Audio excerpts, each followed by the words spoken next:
What's going on everybody, welcome back to my YouTube channel. It's me Steven KW teman-teman. Yes, so good to be back. Akhirnya gue bisa balik lagi teman-teman. Dan kali ini gue balik untuk maksudnya gue udah bakalan reguler lagi bikin video teman-teman. Gue bakalan rutin lagi bikin video seputar Liverpool. Jadi kalau kalian yang kemarin pikir kayak, oh ini mungkin channel udah tutup kali ya, enggak.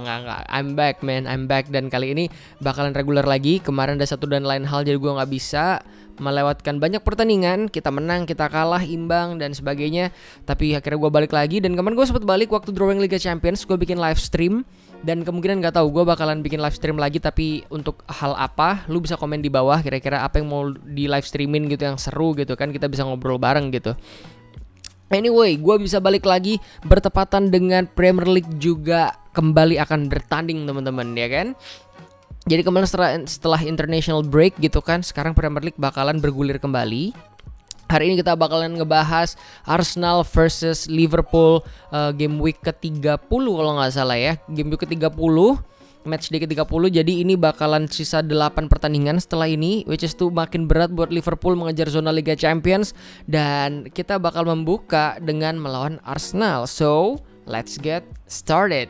Alright guys, jadi melawan Arsenal di Emirates Stadium. Liverpool di peringkat 7, Arsenal di peringkat 9.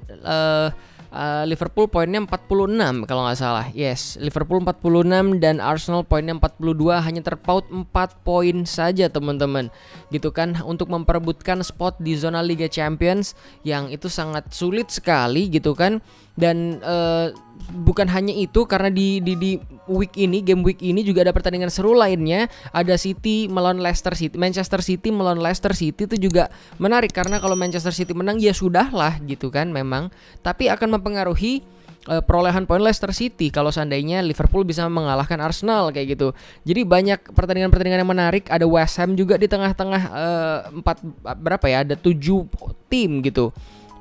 Ada Spurs, ada West Ham, ada Chelsea, ada Leicester City. Dan untuk peringkat 4 aja dengan 51 poin. Berarti Liverpool terpaut 5 poin teman-teman. Liverpool terpaut 5 poin, tapi di bawahnya Liverpool persis ada Everton. Si Everton gitu kan, tetangga sebelah yang masih punya one game in hand dengan poin yang sama Liverpool. Jadi ini adalah rebutan 8 atau 9 klub teman-teman untuk memperebutkan zona Liga Champions. Yang menurut gue zona Liga Champions ini masih bisa diperebutkan oleh ya harusnya sih sekitar urutan 3 sampai urutan 8. Urutan 3 sampai urutan 8. Berarti sekitar ada 5-6 tim yang bisa memperebutkan zona Liga Champions itu. Jadi itu akan menjadi pembukaan dari pembahasan kita yang sangat menarik sekali teman-teman gitu kan. Tapi sebelum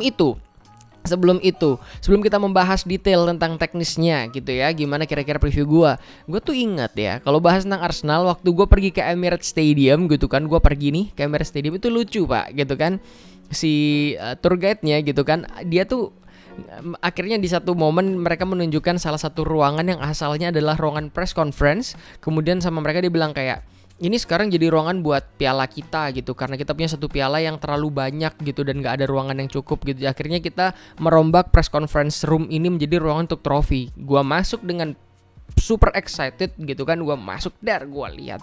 Bener sih, itu banyak banget pialanya, FA Cup semua, gila. Ini piala-pialanya. Ini FA Cup. Ya ini FA Cup. Dia apa sih kayak juara FA Cup banyak gitu, paling banyak.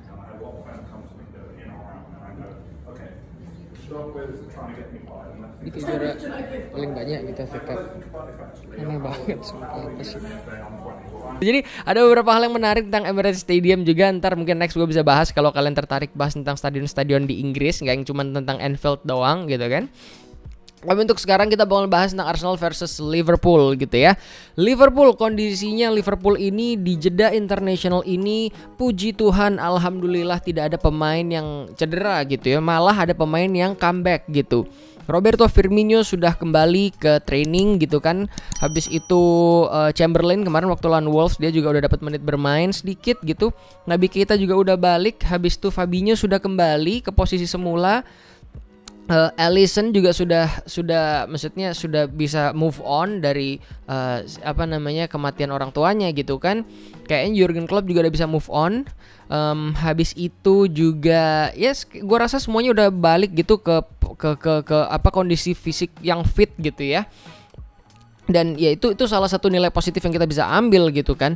Kalau melihat dari performa mereka selama di jeda internasional ini, gue paling impress ya tentu aja sama Diogo Jota gitu kan. Kita pasti kayak dia nyetak 2 gol gitu kan di timnas Portugal, which is dia sedang di track yang bagus gitu, dan mudah-mudahan itu bisa membawa dampak juga yang sama, yang positif buat nanti di Liverpool. Karena terakhir kali di Liga yang menangin kita juga Diogo Jota men, dengan golnya melawan mantan timnya sendiri Wolverhampton gitu kan. Jadi mudah-mudahan itu bisa menjadi pertanda yang baik gitu kan, dengan performa baik terakhir pertandingan lawan Wolves, terus di timnas juga bagus ngegolin gitu kan. Mudah-mudahan nanti waktu Arsenal ini, dan gue cukup yakin Diogo Jota bakalan starting line up gitu, bakalan jadi starter maksudnya. Harapan gue sih ya harusnya bisa gitu Diogo Jota memberikan kontribusi yang cukup ya, untuk yang cukup baik untuk Liverpool di pertandingan ini gitu. Terus hal yang gue senang lagi ya obviously gitu ya, lu juga pasti senang Fabinho bisa bermain di posisi terbaiknya. Dan ketika dia bermain di posisi terbaiknya, which is itu DM gitu kan, gelandang bertahan, gue rasa dia bisa masuk dalam jajaran 3 besar pemain gelandang bertahan terbaik di dunia sih. Lu bisa lihat betapa perbedaannya ketika Fabinho main di center back dan juga waktu main di back tengah gitu. Itu memberikan apa ya, maksudnya kayak rasa secure gitu, rasa aman buat back four kita gitu. Lu lihat waktu pertandingan lawan Wolverhampton, seingat gue kalau nggak salah man of the match-nya adalah Fabinho gitu. Lu bayangin ketika dia comeback ke posisi naturalnya dia, which is itu DM gitu kan, dia langsung bisa memberikan kontribusi yang luar biasa. Lu bisa lihat lagi gitu statistiknya dia waktu lawan Wolves kayak gimana. Tapi menurut gue impresif banget. Maksudnya terlepas dari data ya, data itu sometimes juga bullshit gitu kan, tapi lu kalau nonton dan lu inget, gue sangat impress banget dengan dia intercept, dia mesti kayak man, Fabinho tuh selalu seperti itu gitu. Tuh gue seneng banget sih. Terus habis itu ada duet center back kita yang mudah-mudahan ya, Ozan Kabak juga kemarin waktu Turki menang 4-2 lawan Jerman apa ya, gue lupa gitu, menang 4-2 kalau nggak salah. Itu juga lawan Portugal apa nggak salah. Poinnya gue puas. Lawan Belanda men. Gue puas banget itu. Ozan Kabak juga kalau nggak salah bikin gol apa ya di sana ya. Pokoknya itu performanya dia meningkat, dan gue harap dia juga mendapatkan kepercayaan diri lewat penampilan di jeda internasional dengan timnas gitu kan, bisa dibawa. Pokoknya semua hal yang positif bisa dibawa sama pemain-pemain ini untuk kembali ke Liverpool gitu kan. Dan ya gue rasa para pemain juga udah gak sabar gitu kan, setelah membela timnas mereka sekarang dikembalikan untuk fight again gitu kan, di another competition yang juga penting gitu kan. Dan apalagi ini adalah mungkin menurut gue pemanasan menjelang melawan Real Madrid di Champions League nanti di midweek gitu. Jadi mudah-mudahan ini menjadi start yang bagus buat Liverpool melawan Arsenal gitu kan, dengan kondisi pemain yang cukup fit gitu. Menurut gue yang hal yang perlu diwaspadai adalah Trent Alexander-Arnold gitu menurut gua, karena sampai sejauh ini performanya belum bisa kembali ke performa semula gitu kan, belum bisa kembali ke performa terbaiknya dia lagi seperti sebelum dia cedera gitu. Jadi gua merasa kalau ada titik lemahnya kita, salah satunya adalah itu, dan gua harap dia udah mulai kehilangan nih spot untuk di back kanan di timnas Inggris, which is dia nggak dipanggil kemarin ya kan faktanya. Jadi gue yakin juga dia pasti akan fight for that gitu, fight for the position gitu di timnas Inggris dengan memberikan yang terbaik penampilannya di Liverpool. Jadi harapan gue adalah tuh menjadi tamparan dan motivasi buat Trent bisa bermain lebih bagus di Liverpool, dan ya supaya dilirik sama Gareth Southgate gitu maksudnya. Terus habis itu di lini tengah juga Wijnaldum dan Thiago gitu kan, maksudnya Wijnaldum tidak perlu diragukan, maksudnya kualitasnya dia, maksudnya komitmennya dia gitu kan. Cuman maksudnya kayaknya anginnya makin kenceng nih kalau dia bakal ke Barcelona nih menurut gua gitu, karena beberapa berita terakhir yang kita bahkan juga masih belum bisa confirm gitu kan, dia ada beberapa yang bilang dia udah kayak setuju gitu untuk pindah ke Barcelona. Ya gua agak sedih juga, tapi at the same time maksud gua gue harap gitu, dengan kalaupun memang dia pindah ya, dia bisa memberikan all the best that he can gives gitu untuk Liverpool gitu, maksudnya di sisa kontraknya yang ada gitu. Karena ya kita tahu gitu di lini tengah ini saat ini tidak adanya Jordan Henderson yang kayaknya setelah cedera itu bakalan cedera lebih lama lagi gitu. Kemarin gua habis baca beritanya, kita kehilangan sosok di sana yang cukup berpengalaman, yang cukup lama di Liverpool gitu. Jadi Wijnaldum ini cukup lama di Liverpool dan gua harap dia bisa ngasih leadership di lini tengah dengan baik gitu. Karena secara umur dia juga udah mateng, secara kualitas dia juga udah oke banget. Jadi harapan gua nggak tahu siapa yang bakal bermain di samping dia. It can be Keita, mungkin bisa Thiago, wajarnya sih Thiago ya, karena dia juga baik-baik aja gitu, dan kayaknya Klopp juga masih percaya sama Thiago. Tapi di sisi lain Curtis Jones juga kemarin waktu main sama timnas Inggris U21 apa 23 gitu, gue lupa, mainnya juga bagus gitu. Jadi ada beberapa opsi yang bisa dipakai sama Klopp untuk naruh siapa yang main jadi ininya dia di sampingnya Wijnaldum gitu. Menurut gue sih, kalau feeling gue nih kayaknya sih harusnya Curtis Jones menurut gue, karena Klopp kayaknya bakal mempersiapkan Thiago gitu untuk lawan Madrid mungkin ya, karena butuh lah umpan-umpannya Thiago gitu. Dan ya harapan gue sih apa ya, di itu ngomongin lini tengah ya, di lini depan gue harap Mane dan Salah bisa moncer lagi somehow gitu kan. Udah 2 kemenangan kalau nggak salah sebelum lawan Wolves, gue lupa lawan apa. Tapi mudah-mudahan trennya ini setelah kembali dari jeda internasional ini biasanya tricky men. Kayak sometimes itu bisa menjadi bagus gitu. Kalau misalkan lu habis kekalahan beruntun, lu dapet jeda internasional, itu bisa jadi buat turning point lu gitu kan. Tapi at the other hand itu juga bisa jadi buruk gitu. Sebelum jeda internasional kemenangan lu udah bagus gitu secara hasil gitu, jeda internasional ritme lu hilang, beberapa pemain cedera, habis itu mulai liganya lagi kacau. Ada yang bisa kayak gitu. Ada sometimes mungkin baik-baik aja timnya, nggak ada yang cedera, nggak ada yang apa, tapi ritmenya kacau aja, itu juga bisa. Karena kan mungkin masih kebawa sama tim yang sebelumnya, bla bla bla. Ya gua nggak tahu ya maksudnya. Tapi itu bisa jadi kayak gitu.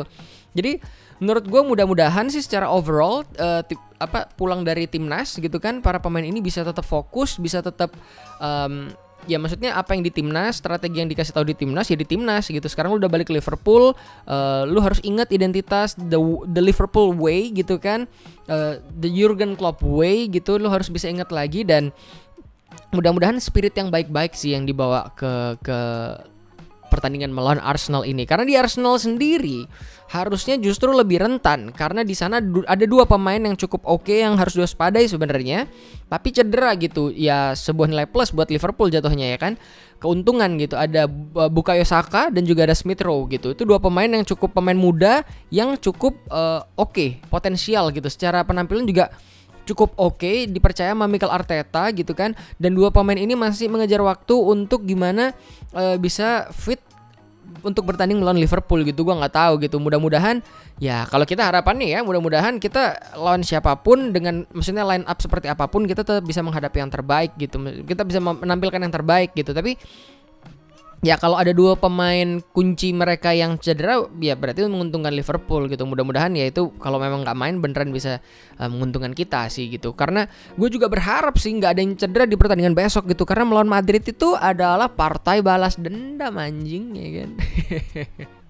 Jadi ya mudah-mudahan harapan gue bisa bermain dengan baik gitu kan. Ini langsung gua upload, mudah-mudahan ini sebelum press conference. Nanti di press conference lu bisa dengerin juga gimana kata Klopp, siapa aja yang fit gitu kan. Gue percaya Firmino masuk bench, pasti menurut gua benchnya bakal ada Firmino, ada Xherdan Shaqiri. Kemarin penampilannya di timnas Swiss cukup oke anyway.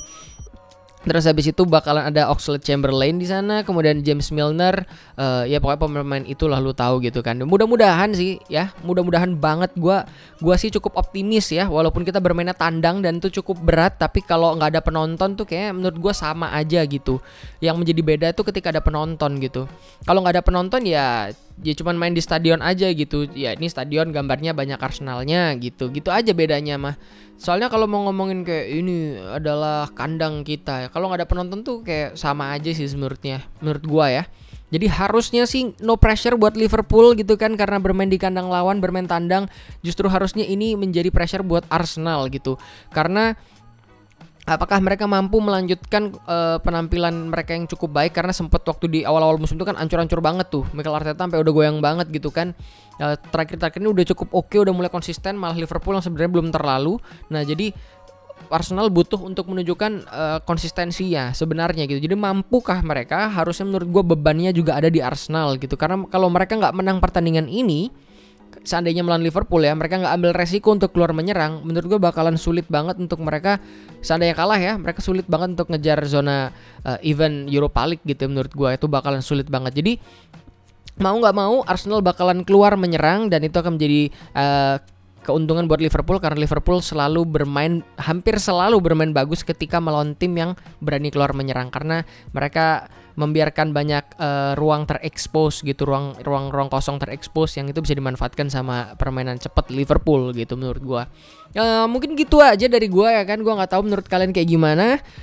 Kalian bisa tinggalin di komen analisis kalian, preview kalian seperti apa. Jangan lupa subscribe, like this video pastinya ya kan, komen di bawah. Jangan lupa share ke teman kalian yang suka Liverpool, karena guys masih ada giveaway untuk 500 subscriber. Susah ya? Iyalah, orang jarang bikin video.